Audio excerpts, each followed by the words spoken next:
আমি হক কথা বলার কারণে কিছু মানুষ রয়েছে সমাজে দাপটশালী, এরা দলের বলে আজকে আমার উপর হামলা করেছে। কেমন হামলা করেছে? আমি হক কথা বলার কারণে আজকে আমার উপর হামলা করছে।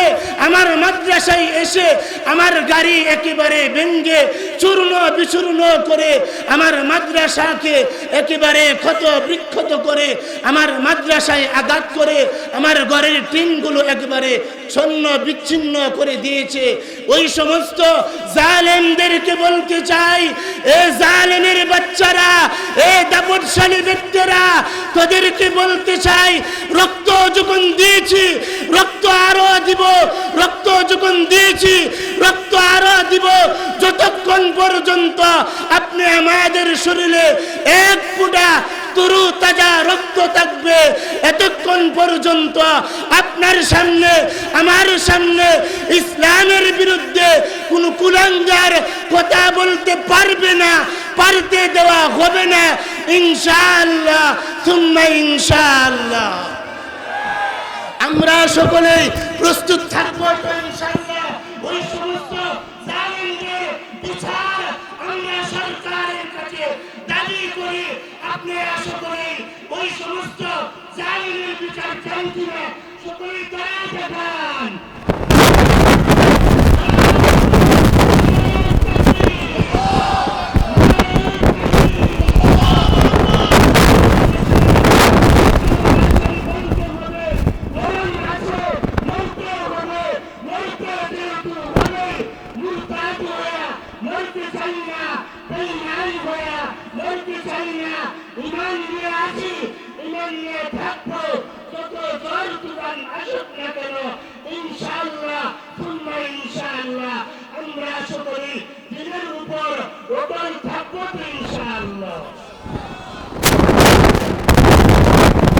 গরম যদি না হয় তাহলে তো হবে না, কারণ উলামায়ে কেরামের জবান এখন বন্ধ করে দিতেছে।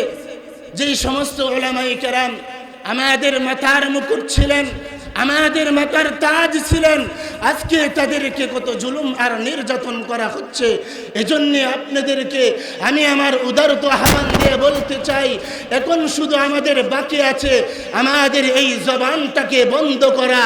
আমরা যদি আমাদের জবান দিয়ে আওয়াজ বের না করি, আমাদের জবানকেও বন্ধ করে দিবে, ঠিক না বেটে?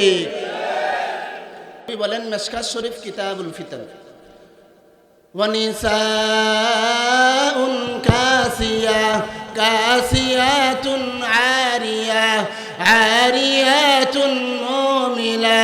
مُؤْمِنَاتٌ مَائِلَاتٌ رُؤُوسُهُنَّ كَأَسْنِمَةِ الْبُخْتِ الْمَائِلَةِ لَا يَدْخُلْنَ الْجَنَّةَ وَلَا يَجِدْنَ رِيحَهَا وَإِنَّ رِيحَهَا لَتُوجَدُ من مسيرة كذا وكذا। আল্লাহর নবী বলেন, একদল নারী সমাজে প্রকাশ পাইবে, এদের গঠন আকৃতি কেমন হইবে, এদের লক্ষণ কেমন হইবে, এদেরকে দেখতে কেমন দেখা যাইবে। ইয়া আমার ভাই, ওই সমস্ত নারী যারা এরা সমাজে প্রকাশ পাওয়ার পরে এরা শরীরে এমন চিকন পাতলা মশারির মতন কাপড় পরিধান করবে, যেই কাপড় পরিধান করলে পরে শরীরের অঙ্গ প্রত্যঙ্গ আন্দাজ করা যায়। আমরা এখানে যদি আওয়াজ খুলে মাঝে মধ্যে সুবহানাল্লাহ আলহামদুলিল্লাহ বলি, তাহলে কি সওয়াব হবে না গুনাহ হবে? তাহলে সওয়াব কামানোর জন্য আমরা আসছি না গুনাহ কামানোর জন্য আসছি? সওয়াব কামানোর জন্য আমরা আসছি। তাহলে আবারও জোরে সোরে মুখ ভরে আবারও কালিমাতুশ শুকর আদায় করছি আলহামদুলিল্লাহ।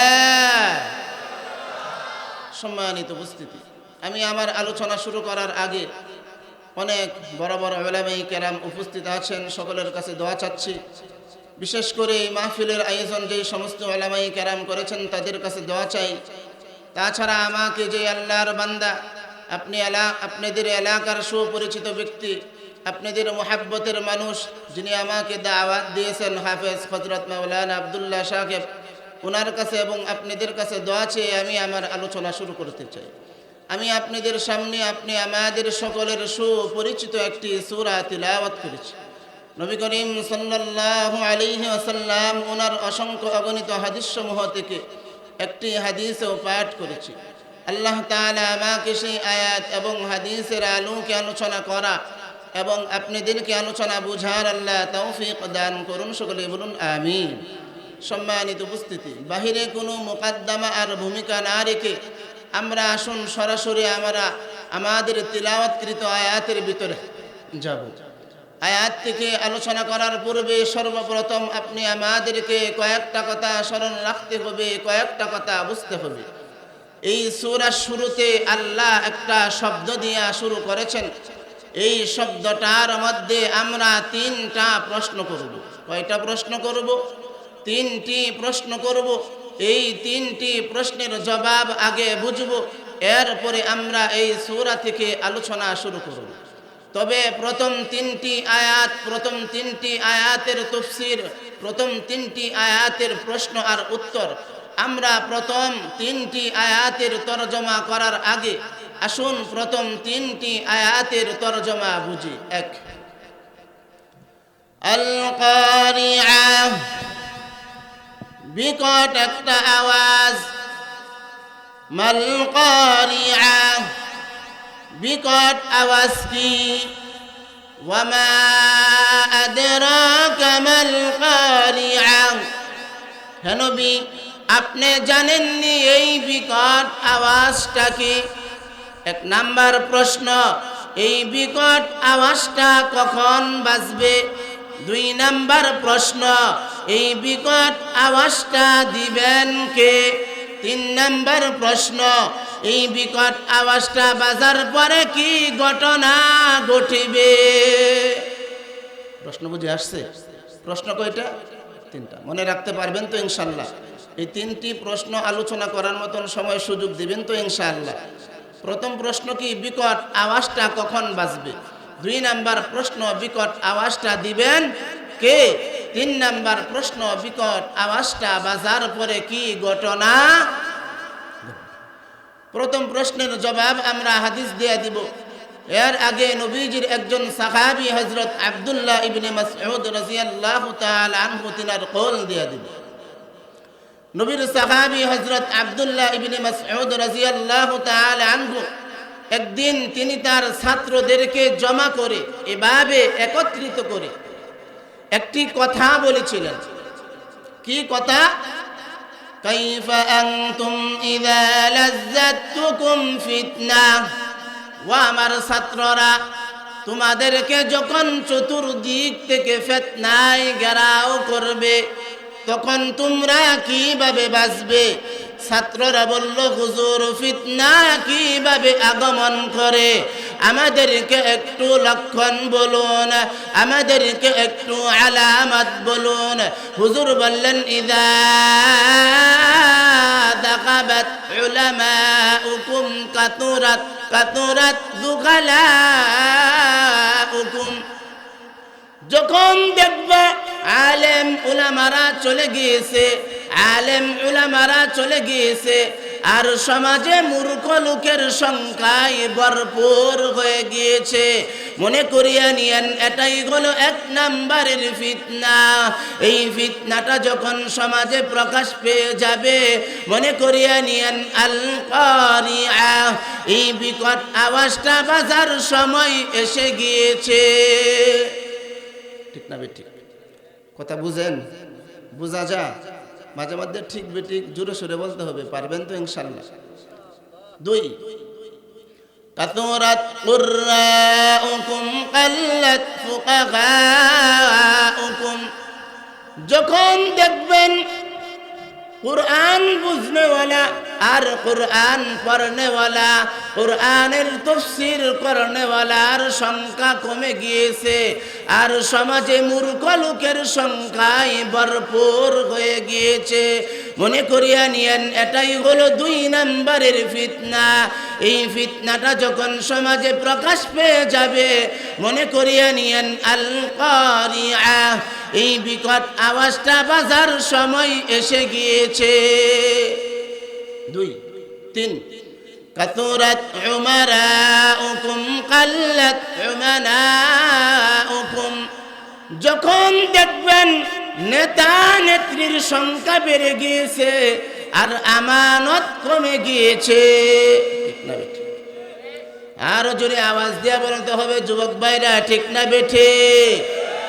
আমার ভাই, বর্তমান সমাজে বর্তমান যুগে নেতা নেত্রীর কোনো অভাব নাই। ফাতি নেতা, কি নেতা? ফাতি নেতা আছে না? কিছু অনেক আছে। ইতিহাস, আজকের ইতিহাস আপনাদেরকে বলবো, কি সমস্ত ঘটনা আজকের ইনশাল্লাহ সামনে আসবে, আলোচনা ইনশাল্লাহ করব।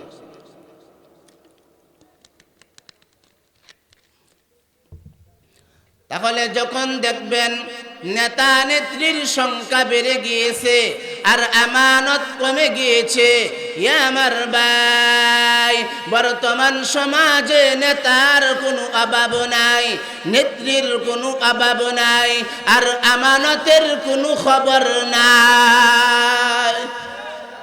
আওয়াজ দেয়া বলেন, ঠিক না বেটি? এরকম লক্ষণ, এরকম আলামত যখন সমাজে প্রকাশ পেয়ে যাবে, মনে করিয়ে নিয়েন আল কারিআ, এই বিকট আওয়াজটা বাজার সময় এসে গিয়েছে। 3 4 কুল তুমিতাতিদ দুনিয়া বিআমালিল আখিরা, আখিরাতের আমল করবে দুনিয়া পাওয়ার জন্যে, নামাজ পড়বে তো মানুষদেরকে দেখানোর জন্যে, হজ করবে তো মানুষদেরকে দেখানোর জন্যে, দান খায়রাত করবে তো মানুষদেরকে দেখানোর জন্যে।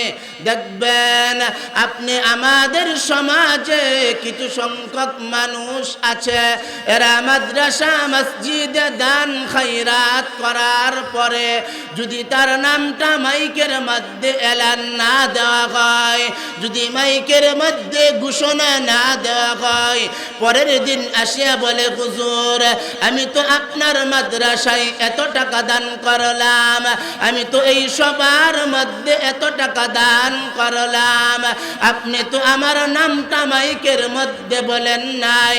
তাহলে বোঝা যায় ওই ব্যক্তি দুনিয়াতে মানুষদেরকে দেখানোর জন্য দান করেছে। এরকম ব্যক্তি যখন সমাজে এসে যাবে, আল্লাহর নবী বলেন কুল তুমিতাতিদ দুনিয়া বিআমালিল আখিরা, এরকম আলামত যখন সমাজে প্রকাশ পেয়ে যাবে, মনে করিয়া নিয়েন আজিফাতিল আজিফা লাইসা লাহা মিন দুনিল্লাহি কাশিফা আফামিন হাদাল হাদিস تعجبون وتضحكون ولا تبكون, মনে করিয়া নিয়েন কিয়ামত আর বেশি দেরি নাই, অতি নিকটে এসে গিয়েছে। গেল একটা সাহাবীর কোল দিয়া। নবীজি হাদিসের মধ্যে কিছু আলামত বলছেন, কিয়ামত কখন আসবে কিছু আলামত বলছেন, আলামতগুলো বলবো, শুনবেন। 1 নাম্বার আলোচনা চলতেছে, 2 নাম্বার 3 নাম্বার এখনো বাকি। তাহলে হাদিস দিয়ে আমরা 4টা আলামত বললাম।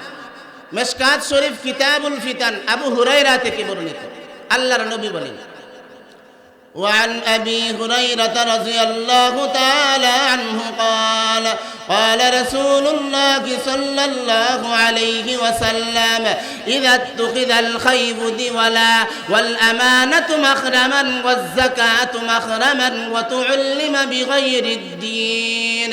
লম্বা হাদিস, আলোচনার সময় নাই। এই হাদিসের মধ্যাংশ নবীজি বলতেছেন ওয়াজগারাতিল বাগিনাত ওয়াল মাআনি, যখন দেখবেন গায়ক গায়িকা, নায়ক নায়িকা, বাদ্য বাদ্যযন্ত্র নিয়ে মাছ ভান্ডারের মতন, উরুসের মতন, কবরকে সামনে নিয়ে, মাজারকে সামনে নিয়ে এরকম মানুষ বাদ্যযন্ত্র নিয়ে বাবার পায়ে যায় সাজদা দিবে, মাজারের পায়ে যায় সাজদা করবে, বাবার কাছে যায় সন্তান চাইবে, বাবার কাছে যায় টাকা চাইবে। এরকম আলামত, এরকম লক্ষণ যখন সমাজে প্রকাশ পেয়ে যাবে, মনে করিয়ে নিয়েন আল কারিআ, এই বিকট আওয়াজটা বাজার সময় এসে গিয়েছে। আওয়াজ হয়েছে না? এই যে কি জানি উরস শরীফ পর্যন্ত আওয়াজটা নেওয়ার লাগতো না আপনারা? তারারও আল্লাহ হাদায়াত দান করুন, সকলে বলুন আমিন। তাহলে আমরা কি পাইলাম আজকের 1 নম্বর সবক? যখন দেখবেন গায়ক গায়িকা, নায়ক নায়িকা, পুরুষ যারা করে এরা কি গায়ক না? সেরাসেরি একসাথে নাচানাচি করে নাকি? এটা খুব মজা লাগে। আজকে এখানে কোরআন হাদিসের আলোচনা হইতেছে, কিছু নিতে পারলে পাওয়া যাবে কাকে? আওয়াজ দিয়ে বলতে হবে কাকে? এখানে এদের মজা কম পাবে, এখানে এদের কি মজা নাই। তাহলে এই গান বাজনাটা শুধু এখন এতই বরকত হয়েছে, গান বাজনাটা এতই বরকত হয়েছে, মুরব্বী বাজানরা যারা আছেন, আপনারা যখন অল্প বয়সের ছিলেন আপনারা গান কোথায় শুনতেন? রেডিওর মধ্যে, ঠিক না বেঠিক? আর টিভি মাঝে মধ্যে পাওয়া গেছে, ঠিক না বেঠিক? আর বর্তমান সময়ে গান এটা এমন বরকত হয়েছে, প্রত্যেকটা মানুষের পকেটে গান আছে না নাই? ক্যামেরাওয়ালা মোবাইল, মোবাইলের মধ্যে মেমোরি আছে না নাই? মেমোরি একবারে লুট করা গান আছে না নাই? তাহলে এরকম আলামত যখন সমাজে প্রকাশ পেয়ে যাবে, মনে করিয়ে নিন কিয়ামতের আর বেশি দেরি নাই, সময় এসে গিয়েছে। আমরা তো আগের জামানায় রেডিওতে শুনতাম, টিভির মধ্যে দেখতাম। বর্তমান যুগের বৈজ্ঞানিক যে টিভি আবিষ্কার করছে, টিভি, এই টিভি রাখার জন্য বক্সের প্রয়োজন আছে না নাই? ইঞ্জিনিয়ারের প্রয়োজন আছে না নাই? কারেন্টের প্রয়োজন আছে না নাই?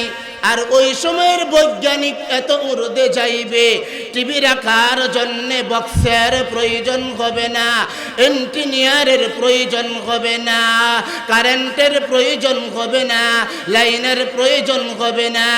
এ আমার যুবক ভাই, প্রত্যেকটা মানুষের উরাতের মধ্যে টিভি ফিট করা থাকবে। তোমার টিভি দেখতে মন চাইলে তুমি তোমার লুঙ্গি উল্টাইলেই টিভি দেখতে পাইবা। বর্তমান জামানায় আমরা যারা বিশ্বকাপ, ফুটবল আর ক্রিকেট খেলা দেখি, মাঝে মধ্যে কারেন্ট না থাকলে বিদ্যুতের অফিস ভাঙতে মন চাই কিনা? আর ওই সময়ের বৈজ্ঞানিক এত উড়তে যাইবে, তোমার ক্রিকেট খেলা দেখার জন্য, ফুটবল খেলা দেখার জন্য বিদ্যুতের অফিস ভাঙার প্রয়োজন হবে না। তোমার উড়াতের মধ্যে টিভি ফিট করা থাকবে। তোমার টিভি দেখতে মন চাইলে তুমি তোমার লুঙ্গি উল্লাইলেই টিভি দেখতে পাইবা। এরকম আলামত, এমন লক্ষণ যখন সমাজে প্রকাশ পেয়ে যাবে, মনে করিয়ে নিয়েন আল কারিআ, এই বিকট আওয়াজটা বাজার সময় এসে গিয়েছে। আরো কিছু আলামত বলতাম, শুনবেন। মিশকাত শরীফ কিতাবুল ফিতান, কেউ কেউ ছোট লক্ষণ বলছেন, কেউ কেউ ছোট আলামত বলছেন, আবার কেউ কেউ বড় আলামত বলছেন। হাদিসের ভাষায় বলা হয় আলামতে সুগরা ও আলামতে কুবরা, ছোট লক্ষণ এবং বড় লক্ষণ। ছোট লক্ষণের একটা লক্ষণ মিশকাত শরীফ কিতাবুল ফিতান, আবু হুরায়রা থেকে বর্ণিত। কার থেকে? হাদিস দিয়ে কথা বলতেছি না বানায়া বলতেছি? হাদিস দিয়ে বলতেছি না? শুনবেন না, মানবেন তো ইনশাআল্লাহ। নবী বলেন, وعن أبي هريرة رضي الله تعالى عنه قال قال رسول الله صلى الله عليه وسلم صنفان من أهل النار لم أراهما قوم معهم سيات كأذناب البقر يضربون بها الناس। আল্লাহর নবী বলেন, কিয়ামতের আগে দুই দল মানুষ সমাজে প্রকাশ পাইবে। কয় দল? এদিকে তাকান, কয় দল মানুষ সমাজে প্রকাশ পাইবে? দুই দল। আল্লাহর নবী বলেন, লাম আরাহুমা কাউমুম মাআ, আমি নবীজি এদেরকে দেখি নাই, আমি নবীজির জীবদ্দশায় এরা আসে নাই। এরা দুইটা দল হইবে, একদল পুরুষ আরেক দল নারী। একদল পুরুষ হইতে এরা কারা, আরেক দল নারী হইতে এরা কারা? একদল পুরুষ হইতে এরা হলো, এরা সমাজে প্রকাশ পাইবে। এরা দলের বলে, ক্ষমতার বলে, দলের বলে, ক্ষমতার বলে দুর্বল লোকদেরকে এরা প্রহার করবে, দুর্বল লোকদেরকে এরা মারপিট করবে, দুর্বল লোকদেরকে এরা সমাজে কোনো মানুষই মনে করবে না। আওয়াজ দেয়া বলেন ঠিক না বেঠিক? এমন ভদ্রলোক আমাদের সমাজে আছে না নাই? দেখবেন আমার পাশের বাড়িতে একজন বড় লোকের বাড়ি, ওই বড় লোক আরেক গরিবের পেটে লাঠি দিয়া তার জমিন দখল করতে চায়। এমন অসভ্য মার্কা বড় লোক আমাদের সমাজে আছে না নাই? তাহলে একদল পুরুষ আমরা পাইলাম। রাগ করতেছেন মনে হয় নাকি? কারণ আপনাদের ফিডে পড়ার সম্ভাবনা আছে। রাগ করবেন? ফিডে পড়লে কি রাগ করুন যাইব? আমি বানায় বলতেছি না হাদিস দিয়ে বলতেছি? হাদিস দিয়ে। তাহলে একদল পুরুষের পরিচয় আমরা পাইলাম। এরা দনের বলে, ক্ষমতার বলে দুর্বল লোকদেরকে এরা প্রহার করবে, দুর্বল লোকদেরকে এরা জুলুম করবে। যেমনই ভাবে আজকে আপনাদের সামনে আমার এই বান্দা মন নিয়ে আসছি, আপনাদের সামনে শুধু আমি আমার মনের কথাটা প্রকাশ করার জন্য আসছি। আমি হক কথা বলার কারণে কিছু মানুষ রয়েছে সমাজে দাপটশালী, এরা দলের বলে আজকে আমার উপর হামলা করেছে। কেমন হামলা করেছে? আমি হক কথা বলার কারণে আজকে আমার উপর হামলা করছে। আমার মাদ্রাসায় এসে আমার গাড়ি একেবারে ভেঙ্গে চূর্ণ বিচূর্ণ করে আমার মাদ্রাসাকে একেবারে ক্ষত বিক্ষত করে আমার মাদ্রাসায় আঘাত করে আমার ঘরের টিনগুলো একেবারে ছন্ন বিচ্ছিন্ন করে দিয়েছে। ওই সমস্ত জালেমদেরকে বলতে চাই, এ জালেমের বাচ্চারা, এ দাপটশালী ব্যক্তিরা, তোদেরকে বলতে চাই, রক্ত যখন দিয়েছি রক্ত আরো দিব, রক্ত যখন দিয়েছি রক্ত আরো দিব। যতক্ষণ পর্যন্ত আপনি আমাদের শরীরে এক ফোঁটা তরু তাজা রক্ত থাকবে, এতক্ষণ পর্যন্ত আপনার সামনে আমার সামনে ইসলামের বিরুদ্ধে কোন কুলাঙ্গার কথা বলতে পারবে না, পারতে দেওয়া হবে না ইনশাআল্লাহ সুম্মা ইনশাআল্লাহ। আমরা সকলেই প্রস্তুত থাকবো ইনশাআল্লাহ। ওই সমস্ত জালিমদের বিচার আমরা সরকারের কাছে দাবি করি।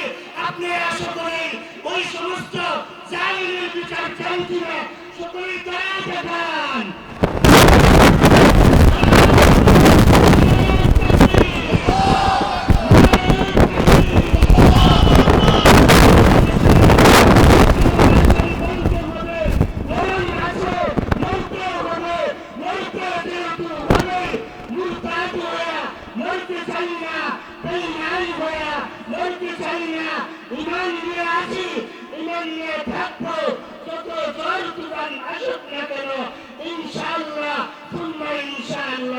আমরা আশা করি দিনের উপর অটল থাকবো ইনশাআল্লাহ।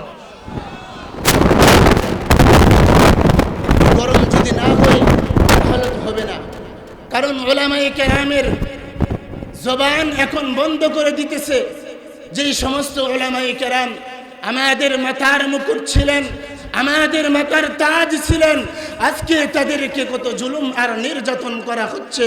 এজন্য আপনাদেরকে আমি আমার উদারত আহ্বান দিয়ে বলতে চাই, এখন শুধু আমাদের বাকি আছে আমাদের এই জবানটাকে বন্ধ করা। আমরা যদি আমাদের জবান দিয়ে আওয়াজ বের না করি, আমাদের জবানকেও বন্ধ করে দিবে, ঠিক না বেঠিক? বলেন মিশকাত শরীফ কিতাবুল ফিতন, ওয়ানিসাউন কাসিয়া কাসিয়াতুন كاسيات مؤملات مائلة رؤوسهن كأسنمة البخت المائلة لا يدخلن الجنة ولا يجدن ريحها وإن ريحها لتوجد من مسيرة كذا وكذا আল্লাহর নবী বলেন একদল নারী সমাজে প্রকাশ পাইবে এদের গঠন আকৃতি কেমন হইবে এদের লক্ষণ কেমন হইবে এদেরকে দেখতে কেমন দেখা যাইবে ইয়া আমার ভাই ওই সমস্ত নারী যারা এরা সমাজে প্রকাশ পাওয়ার পরে এরা শরীরে এমন চিকন পাতলা মশারির মতন কাপড় পরিধান করবে যেই কাপড় পরিধান করলে পরে শরীরের অঙ্গ প্রত্যঙ্গ আন্দাজ করা যায় এমন নারী আছে না নাই মশারির মতন কাপড় ভাই সান্ডা বাড়ায় দেন সুন্দর করে দেন সান্ডা মশারির মতন কাপড় পরানেওয়ালা কিছু মেয়ে আমাদের সমাজে আছে না নাই ওই সমস্ত মেয়েদেরকে আল্লাহর নবী কি বলতেছেন কাসিয়াতুন আরিয়া আল্লাহর নবী বলেন ওই সমস্ত নারী যারা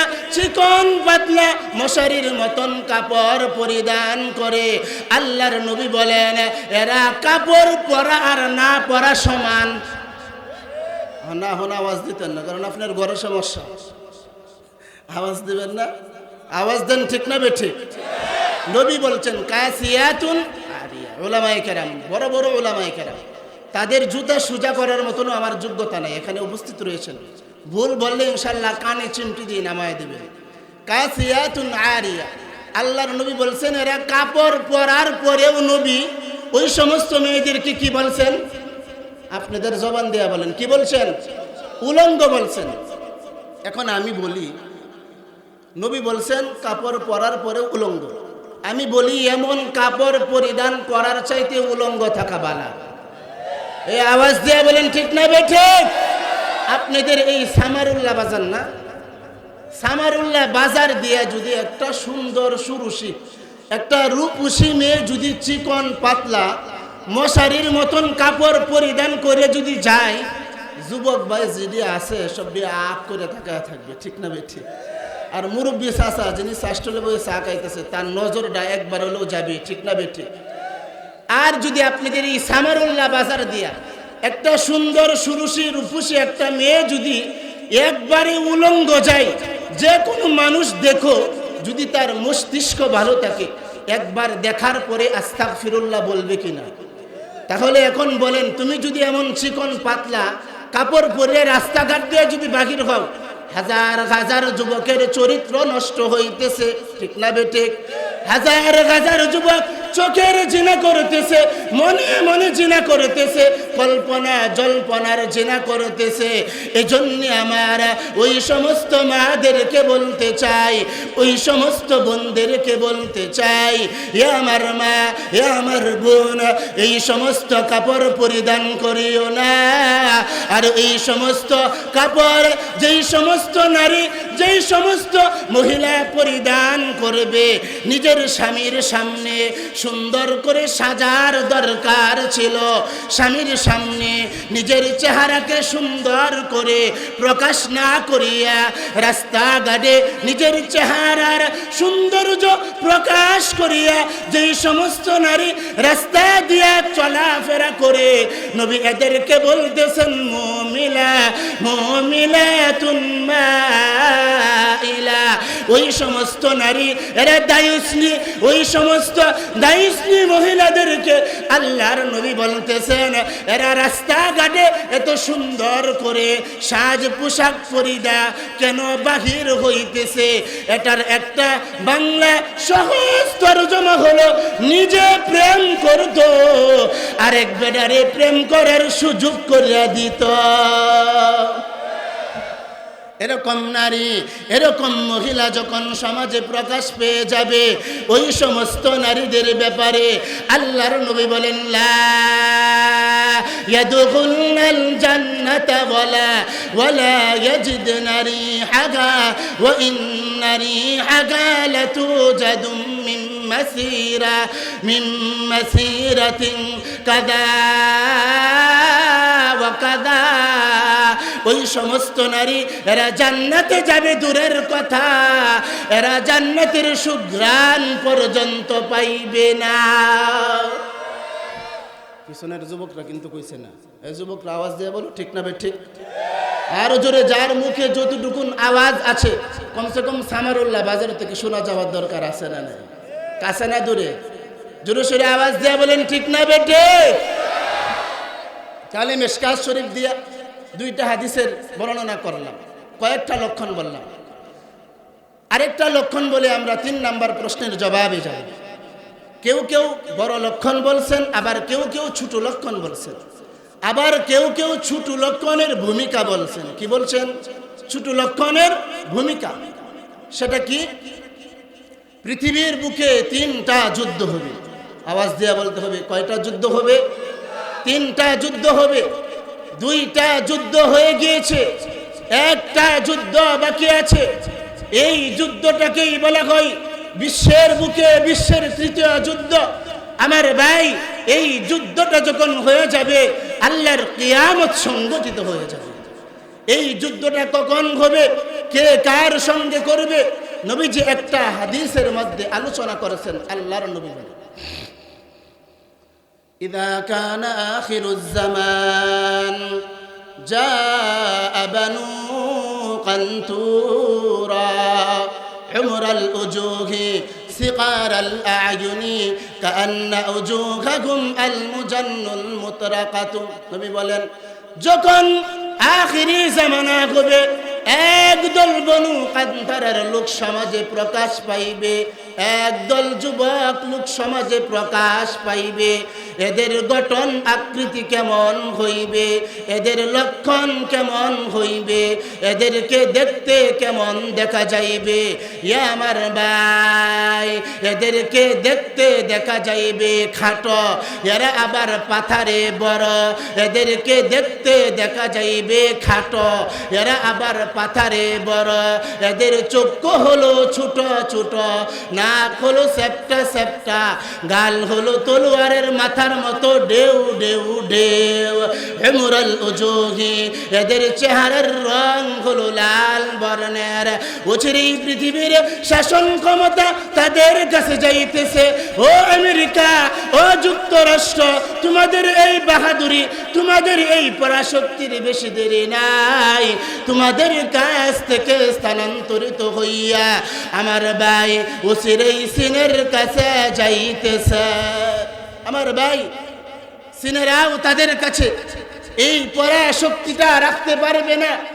আর বেশি দেরি নাই, সময় এসে গিয়েছে। ইনশাআল্লাহ সুম্মা ইনশাআল্লাহ ইসলামের পতাকা সারা বিশ্বের মধ্যে উড্ডিত হবে। ঠিক কোন আর সুবহানাল্লাহ কোন? সবাই কিন্তু আওয়াজ দিচ্ছেন না। সুবহানাল্লাহ, ইসলামের পতাকা সারা বিশ্বের মধ্যে উড্ডিত হবে। এরপরেও গলাটা তো ফারিয়া সুবহানাল্লাহ বলার দরকার ছিল। জোরে সোরে বলেন। এটাই হলো বড় লক্ষণ। কিভাবে হবে? হাদিসের কিতাবে পাওয়া যায় 2টা দল। একটা দল হলো বর্তমানে ইতালি, আরেকটা দল হলো বর্তমানে ফিলিস্তিন। এই ইতালি এবং ফিলিস্তিনে বেঈমান এবং মুসলমান সম্মিলিতভাবে পরাশক্তি এদের সাথে যুদ্ধের মাঠের মধ্যে নামিয়া যাইবে। এরা যুদ্ধ করতে যায় যখন বিজয়ের পতাকা নিয়ে বাড়িতে ফিরবে, তখন ইতালির এক ব্যক্তি বলবে, আমরা এই দেশ জয় করেছি বাইবেলের মাধ্যমে। আর ফিলিস্তিনের ব্যক্তি বলবেন, সাবধান, আমরা এই দেশ জয় করেছি আল কুরআনের মাধ্যমে। এই নিয়ে 2 দলের মধ্যে একটা ঝগড়া লাগিয়া যাবে। আমার ভাই, এই ঝগড়াটা শুধু 2 দলের মধ্যে সীমিত থাকবে না, ইতালির পক্ষ নিবে ইতালির বেঈমান কাফেরেরা, আর ফিলিস্তিনের পক্ষ নিবেন ফিলিস্তিনের মুসলমানরা। সুবহানাল্লাহ। আমার ভাই, দুই দেশের মধ্যে সীমিত থাকবে না। ইতালির পক্ষ নিবে সারা বিশ্বের বেঈমান কাফেরেরা, আর ফিলিস্তিনের পক্ষ নিবেন সারা বিশ্বের মুসলমানরা। সুবহানাল্লাহ। এই নিয়ে বিশ্বের বুকে একটা যুদ্ধ লাগিয়া যাইবে। এই যুদ্ধটাকেই বলা হয় বিশ্বের বুকে বিশ্বের তৃতীয় যুদ্ধ। আমার ভাই, এই যুদ্ধটা যখন হয়ে যাইবে, এই যুদ্ধের মধ্যে মুসলমানরা এত মার খাইবে, এত লাঞ্ছিত হইবে, এত নিষ্পেষিত হইবে যে পৃথিবীর শুরু লগ্ন থেকে নিয়ে এই পর্যন্ত মুসলমানরা এত মার কখনো খাই নাই, এত লাঞ্ছিত কখনো হয় নাই, এত নিষ্পেষিত কখনো হয় নাই। এরকম সময় আল্লাহ ইমাম মাহদী আলাইহিস সালামকে আগমন করাইবেন। সুবহানাল্লাহ। কে আসবেন? ইমাম মাহদী। নাম শুনছেন না? সকলেই বলেন তো আওয়াজ দিয়ে, নামটা কার?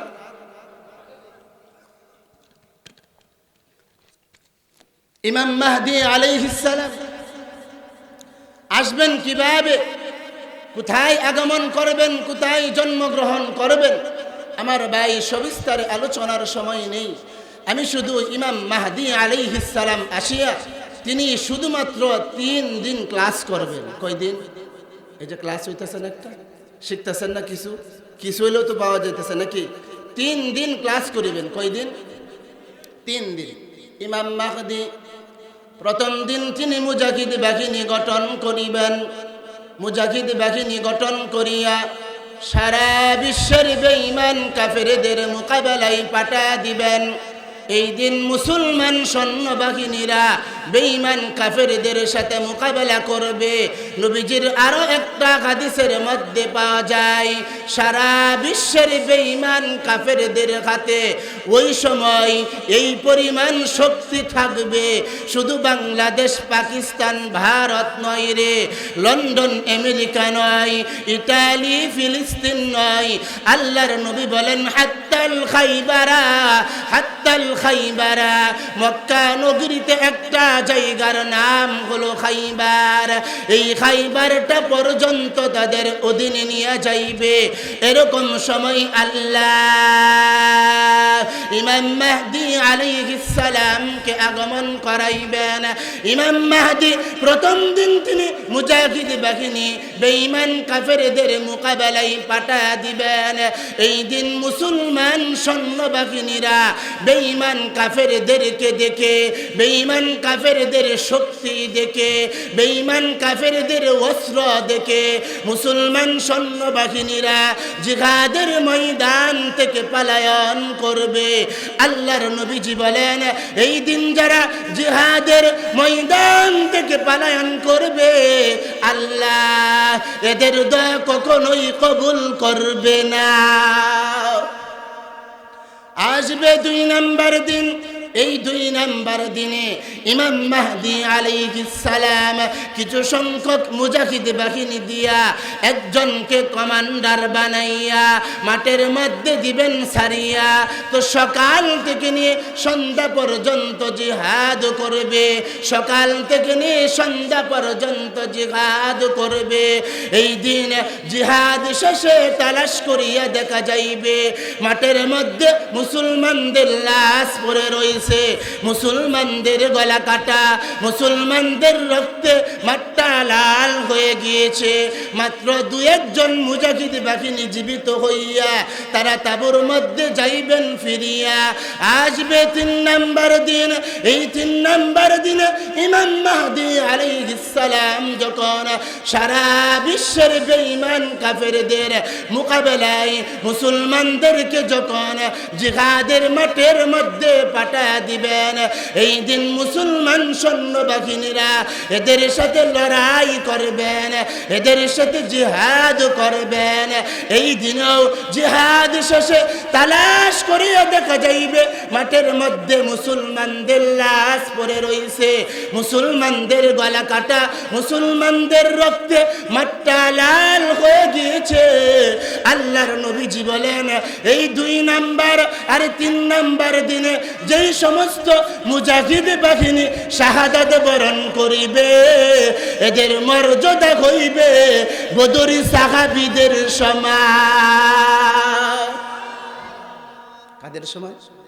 বদরি সাহাবী। কাদের সমান? জোরে সোরে একবার বলেন তো আল্লাহু আকবার। এই পিছনের যুবকরা আওয়াজ দিচ্ছেন না, জোরে সোরে বলেন আল্লাহু আকবার। আসবে 4 নাম্বার দিন, এখন সকলের জবান খুলতে হবে। আসবে 4 নাম্বার দিন, এই 4 নাম্বার দিনে ইমাম মাহদী আলাইহিস সালাম স্বয়ং থাকবেন কমান্ডার।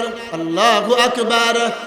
ইমাম মাহদী স্বয়ং থাকবেন কমান্ডার, পাশে 2-1 জন ট্রেনিং প্রাপ্ত মুজাহিদ, বাকি থাকবেন আর জনসাধারণ।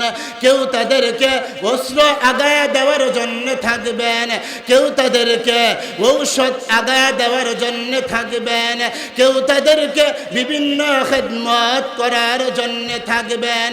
ইমাম মাহদীর কাছে জঙ্গি বিমান নাই, ইমাম মাহদীর কাছে অস্ত্র নাই, কামান নাই, বিমান নাই, তরবারি নাই, তলোয়ার নাই। ইমাম মাহদীর কাছে আছে একটা মাত্র অস্ত্র, সেই অস্ত্রের নাম হচ্ছে আল্লাহু আকবার, আল্লাহু আকবার, আল্লাহু আকবার। এই অস্ত্র নিয়ে যখন মাঠের মধ্যে নামিয়া যাইবে তো সকাল থেকে নিয়ে আসর পর্যন্ত জিহাদ করবে, সকাল থেকে নিয়ে আসর পর্যন্ত জিহাদ করবে। এই দিন জিহাদ শেষে তালাশ করিয়া দেখা যাইবে মাঠের মধ্যে বেঈমান কাফেরদের লাশ পড়ে রয়েছে, বেঈমান কাফেরদের গলা কাটা, বেঈমান কাফেরদের রক্তে মাঠটা লাল হয়ে গিয়েছে। এই দিন বেঈমান কাফেরদের গলা কাটার কারণে এদের শরীর থেকে এই পরিমাণ রক্ত প্রবাহিত হইবে, এই রক্তের উপর দিয়া কেউ যদি নৌকা চালাইতে চায় আমার ভাই এই রক্তের উপর দিয়া নৌকা চালাইতে পারিবে। সুবহানাল্লাহ কইতেন না? জোরে সোরে আওয়াজ দেয়া বলেন সুবহানাল্লাহ। ইমাম মাহদী যখন 4 নাম্বার দিনে আসর এবং মাগরিবের মধ্যবর্তী সময় যখন আসিয়া যাইবে, এই আসর এবং মাগরিবের মধ্যবর্তী সময়ের মধ্যে কি ঘটনা ঘটবে? কি ঘটনা? ঘটনা কইতাম বলবো কি ঘটনা ঘটবে? আল্লাহর নবী বলেন ফাইদা কানা ইয়াউমুর রাবি'a নাহাদা ইলাইহিম বাকিয়াতু আহলি ফিল ইসলাম ফাজআলুল্লাহু দাবারাতা আলাইহিম। আল্লাহর নবী বলেন আমার ইমাম মাহদী যখন 4 নাম্বার দিনে আসর এবং মাগরিবের মধ্যবর্তী সময় যখন আসিয়া যাইবে, এই আসর এবং মাগরিবের মধ্যবর্তী সময়ের মধ্যে আমি আল্লাহ আমার ইমাম মাহদীর কাছে সারা বিশ্বের বিজয়ের পতাকা তুলিয়া দিব। ইমাম মাহদী যখন বিজয়ের পতাকা নিয়ে বাড়িতে ফিরবেন, কোথায়? বাড়িতে ফিরবেন। আল্লাহর নবী বলেন ওয়ায়ামলিকু সাবআ সিনিন, আমার ইমাম মাহদী ওয়াল পৃথিবীর সরকার থাকবেন, ওয়াল পৃথিবীর রাষ্ট্রনায়ক থাকবেন 7 বৎসর। কত বৎসর? আপনারা খুশি না বাজার? হুজুর বেটা কিন্তু তিনি কিন্তু একজন আলেম। ওয়াল পৃথিবীর ক্ষমতা কার হাতে থাকবে? ইমাম মাহদী আলাইহিস সালাম। কত বৎসর? 7 বৎসর একজন হুজুরের কাছে। এখন তো আমরার মতন হুজুর যারা আছে আমাদের কোনো মূল্যায়নই নাই, ঠিক না বেঠিক? আমাদেরকে দেখলে কিছু মানুষ সমাজে আছে চুলকানি শুরু হয়ে যায়, আছে না নাই? আওয়াজ দিয়ে বলেন আছে না নাই? কিছু মানুষ খালি আসেই যে আলেমদের কিভাবে ভুল ধরা যায়, কিভাবে এবার খুব কিভাবে কোথায় এরা কিভাবে চলাফেরা করে, কিভাবে হাঁটা চলা করে, শুধু আলেমদের দিকে তাকায়াই থাকে ভুল ধরার জন্য। কি ধরার জন্য? ভুল ধরার জন্য। ওই দিন ইমাম মাহদী আলাইহিস সালাম ওয়াল পৃথিবীর সরকার থাকবেন কত বৎসর? 7 বৎসর। ইমাম মাহদী আলাইহিস সালাম যখন কোথাও যাইবেন, এক দেশ থেকে যখন অন্য দেশে যাইবেন, ইমাম মাহদীর কোনো বডিগার্ডের প্রয়োজন হবে না, সামন দিক দিয়া বডিগার্ডের প্রয়োজন হবে না, পিছন দিক দিয়া বডিগার্ডের প্রয়োজন হবে না, ডান দিক দিয়া বডিগার্ডের প্রয়োজন হবে না, বাম দিক দিয়া বডিগার্ডের প্রয়োজন হবে না। এ আমার ভাই, আর বর্তমান যুগের যত নেতা বা নেত্রী আছে, এরা যদি কোথাও যায়, সামনে বডিগার্ডের প্রয়োজন হয়, পিছন দিক দিয়ে বডিগার্ডের প্রয়োজন হয়, ডান দিক দিয়ে বডিগার্ডের প্রয়োজন হয়। এ আমার ভাই, তোমার যদি বডিগার্ডের প্রয়োজন হয়, তাহলে তুমি নেতার যোগ্য না। আর ওই দিন ইমাম মাহদী আলাইহিস সালাম সারা পৃথিবীর সরকার থাকবেন। ইমাম মাহদীর কাছে যখন পৃথিবীর ক্ষমতা থাকবে, তো দেশের সকল মানুষ আল্লাহওয়ালা হয়ে যাইবে। ইমাম মাহদীর কাছে যখন শাসন ক্ষমতা থাকবে, দেশের মানুষ দুর্নীতি করতে পারবে না। দুর্নীতি কাকে বলে মানুষ বুঝবেই না, দুর্নীতি করার সাহস পাইবে না। সকল মানুষ ইসলামওয়ালা হয়ে যাইবে, তারা আল্লাহওয়ালা হয়ে যাইবে, ইসলামকে জীবন দিয়া প্রাণ দিয়া ভালোবাসবে, আল্লাহকে ছাড়া কিছুই বুঝবে না, কোরআন হাদিস ছাড়া কিছুই বুঝবে না। আর ইমাম মাহদী আলাইহিস সালাম ইন্তেকাল করার পরে দেশের মধ্যে আবার হই হাল্লা শুরু হয়ে যাইবে, মানুষ ইসলাম থেকে দূরে সরে যাইবে, আল্লাহকে ভুলিয়া যাইবে, ইসলাম থেকে দূরে সরে যাইবে, আল্লাহর ইবাদত বন্দেগী করবে না, তাদের ব্যস্ততা বাড়িয়া যাইবে, তাদের টেনশন বাড়িয়া যাইবে, তাদের এই পরিমাণ ব্যস্ততা হইবে যে আল্লাহকে সময় দেওয়ার মতন সুযোগ তারা পাইবে না। আল্লাহরে কি করার মতন, সময় দেওয়ার মতন সুযোগটাও তারা পাইতো না। এমন ব্যস্ততা কিয়ামতের আগে হবে। আল্লাহর নবী হাদিসের মধ্যে বলে, لا تقوم الساعة حتى يتقارب السماء وتكون السماء كالصخر والصخر كالجمعة وتكون الجمعة كاليوم ويكون اليوم كالساعة وتكون الساعة كالظلمة في النار। আল্লাহর নবী বলেন, কিয়ামত এতদিন পর্যন্ত হবে না যতদিন পর্যন্ত জমানা করিব না হোগা। জমানা করিব না হোগা বলতে কি বোঝায়? আল্লাহর নবী ব্যাখ্যা করে বলেন, ওয়াতাকুনুস সামাতু কাস-সাখরি, একটা বৎসর হইবে একটা মাসের সমপরিমাণ। একটা বৎসর হইবে একটা মাসের সমপরিমাণ, একটা মাস হইবে একটা সপ্তাহের সমপরিমাণ, একটা সপ্তাহ হইবে একটা দিনের সমপরিমাণ, একটা দিন হইবে একটা ঘন্টার সমপরিমাণ, একটা ঘন্টা হইবে একটা সেকেন্ড থেকেও আরো কম। এরকম সময় মানুষ দিনে বরকত পাইবে না, রাষ্ট্রে বরকত পাইবে না, চাকরিতে বরকত পাইবে না, তাদের ব্যস্ততা বাড়িয়া যাইবে। এরকম সময় একটা আগুনের বাতাস চালু হবে। আগুনের বাতাস, কিসের বাতাস?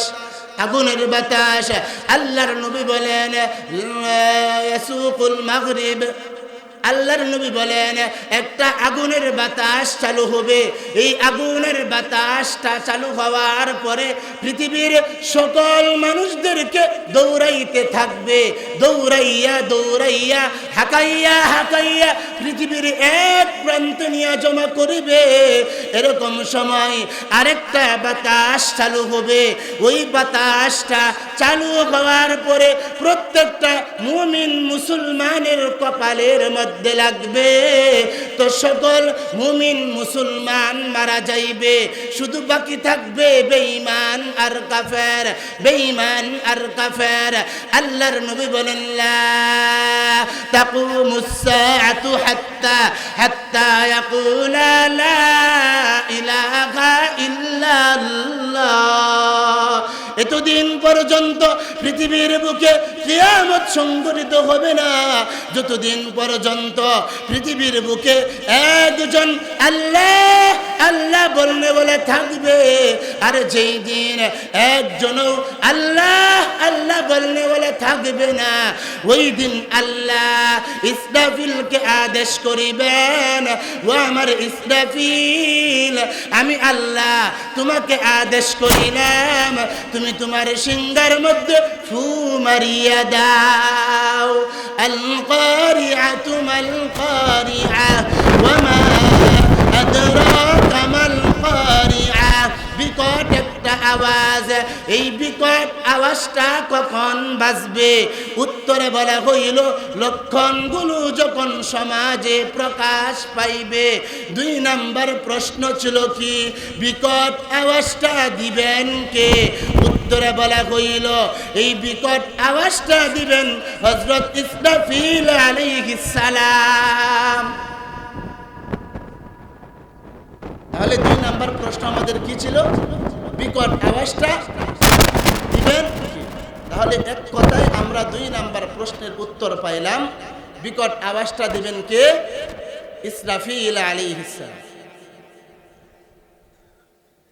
3-4 মিনিটের ভিতরে হযরতের কষ্ট দিয়া আপনাদেরকে ইসরাফিলের একটু পরিচয়টা দেই। পরিচালকের কাছেও ক্ষমা চাচ্ছি, সভাপতি সাহেবের কাছেও ক্ষমা চাচ্ছি। শাইখুল হাদিস সাহেব এক মাদ্রাসার উচ্চাঙ্গের বড় আলেম, উচ্চাঙ্গের বড় ভূমিকা পালন করেছেন, ওনার কাছেও ক্ষমা চাই। আমি ইসরাফিলের পরিচয় করার জন্য, কি করার জন্য? মেরাজ করার জন্য। সিদরাতুল মুনতাহায় যাওয়ার আগে একটা আসমানে গেলেন, ওই আসমানে বিশাল বড় একটা কক্ষ, বিশাল বড় কক্ষ চিনেন? ঘর কি বিশাল বড় একটা কক্ষ। ওই কক্ষের মধ্যে আল্লাহর নবী একজন ফেরেশতাকে দেখতে পাইলেন। নবীজি বললেন, ও জিবরাইল, উনি কে? জিবরাইল বললেন, ইয়া রাসূলুল্লাহ, ইয়া হাবিবাল্লাহ, উনি হলেন ইসরাফিল। নবী বললেন, ওনার দায়িত্ব কি? জিবরাইল বললেন, ইয়া রাসূলুল্লাহ, ইয়া হাবিবাল্লাহ, আপনি তাকায় দেখেন ওনার মুখের মধ্যে একটা বাঁশি আছে। কি আছে? বাঁশি। গরুর বাঁশি নাকি? তা না, মহিষের যে শিং, এই শিংয়ের বাঁশি। জিবরাইল বলেন, ইয়া রাসূলুল্লাহ, আপনি তাকায় দেখেন ওনার মুখের মধ্যে একটা বাঁশি আছে, এটাকে বলা হয় সিংহা। এই বাঁশিটা কত বড়, আর এই বাঁশিটার মধ্যে কয়টা ছিদ্র রয়েছে? এ আমার ভাই, এই বাঁশিটার মধ্যে বিশাল বড় বড় 6টা ছিদ্র রয়েছে। এক একটা ছিদ্র কি পরিমাণ বড়, এক একটা ছিদ্র কি পরিমাণ বড়। এই বিশাল 7টা আকাশ, 7টা জমিন, 7টা আকাশ, 7টা জমিন, এর মধ্যবর্তী যা কিছু আছে সব কিছুকে যদি একত্রিত করা হয়, একত্রিত করিয়া যদি ওই 6টা ছিদ্রের একটা ছিদ্রের মুখের ভিতর দিয়ে যদি প্রবেশ করা দেওয়া হয়, অন্য রাস্তা দিয়ে বের হয়ে যাবে। 6টা ছিদ্রের একটা ছিদ্রের কিনারাও লাগবে না। আল্লাহর নবী বলেন, كيف عنهم وصاحب السور قد البقمه وأسغى تنعه وزوع حتى يبعثه ينتقر متى يأمر بالنخل. قالوا يا رسول الله লম্বা হাদিস। আল্লাহর নবী এই হাদিস আলোচনা করার পরে সাহাবায়ে কেরাম আল্লাহর নবীকে প্রশ্ন করলেন, ইয়া রাসূলুল্লাহ, ইয়া হাবিবাল্লাহ, তখন আমরা কি করিব যদি এখন এই মুহূর্তে ইসরাফিল সিংহায় ফুৎকার মারিয়া দেয়? আমরা কি করব? আমাদের কি উপায় হবে? আল্লাহর নবী বলেন, হে সাহাবায়ে কেরাম, তখন তোমরা কিছুই করতে পারবে না, কিছুই করার শক্তি থাকবে না। তখন তোমরা কি করবা? তখন তোমরা আল্লাহর কাছে বলবা, হাসবুনাল্লাহ হাসবুনাল্লাহু নি'মাল ওয়াকিল নি'মাল মাওলা ওয়া নি'মান নাসির। সেই দিন তোমরা আল্লাহর কাছে সাহায্য চাইবা, ওই দিন আল্লাহ বিনে কেউ সাহায্য করতে পারবে না। আল্লাহ বিনে দ্বিতীয় অন্য কেউ সাহায্য করার সুযোগ নাই। আল্লাহ হলেন একজন। কয়জন? আল্লাহ হলেন একজন। আল্লাহ বলেন, কুল হুয়াল্লাহু আহাদ আল্লাহুস সামাদ লাম ইয়ালিদ ওয়া লাম ইউলাদ ওয়া লাম ইয়াকুল লাহু কুফুয়ান আহাদ। আল্লাহ বলেন, ও আমার নবী, ও আমার বন্ধু, আপনি দুনিয়ার মানুষদেরকে জানায়া দেন, আমি আল্লাহ এক। আমি আল্লাহর কোনো অংশীদার নাই, আমি আল্লাহর কোনো শরীক নাই, আমি আল্লাহর কোনো ছেলে নাই, মেয়ে নাই, আমি আল্লাহর সন্তান নাই, পুত্র নাই, আমি আল্লাহ কাউকে জন্ম দেই নাই, কেউ আমার থেকে জন্ম গ্রহণ করে নাই। ওই দিন আল্লাহ থাকবে প্রকাশ্যে। ওই দিন ইসরাফিল সিংহায় যেই ফুৎকারটা দিবে, এই ফুৎকারটাকেই বলা হয় কারিআ। আল কারিআতু মাল কারিআ ওয়া মা আদরাকা মাল কারিআ। বিকট একটা আওয়াজ। এই বিকট আওয়াজটা কখন বাজবে? উত্তরে বলা হইল, লক্ষণগুলো যখন সমাজে প্রকাশ পাইবে। 2 নম্বর প্রশ্ন কি ছিল? এই বিকট আওয়াজটা দিবেন কে? উত্তরে বলা হইল, এই বিকট আওয়াজটা দিবেন হযরত ইসরাফিল আলাইহিস সালাম। 3 নম্বর প্রশ্ন কি ছিল? এই বিকট আওয়াজটা বাজার পরে কি ঘটনা ঘটবে? তাহলে সংক্ষিপ্ত আকারে আমরা 2টি প্রশ্নের আলোচনা করলাম। 3 নম্বর প্রশ্ন হলো, ইসরাফিল সিংহায় ফুৎকার দেওয়ার পরে কি ঘটনা ঘটবে? মাত্র আলোচনা শুরু হইতেছে। ইনশাআল্লাহ অন্য কোনো সময় যদি আল্লাহ আসার মতন সুযোগ সুবিধা করে দেন, তাহলে ইনশাআল্লাহ আসবো, আলোচনা করব। আমি আপনাদের কাছে দোয়া চাই, আমার কথায়, আমার ভাষায়, আমার আলোচনায় যদি কেউ আঘাত পেয়ে থাকেন, আল্লাহর হস্তে আপনার সন্তান, আপনার ছেলে, আপনার ভাই হিসাবে আমি গুনাহগারকে ক্ষমা সুন্দর দৃষ্টিতে দেখব।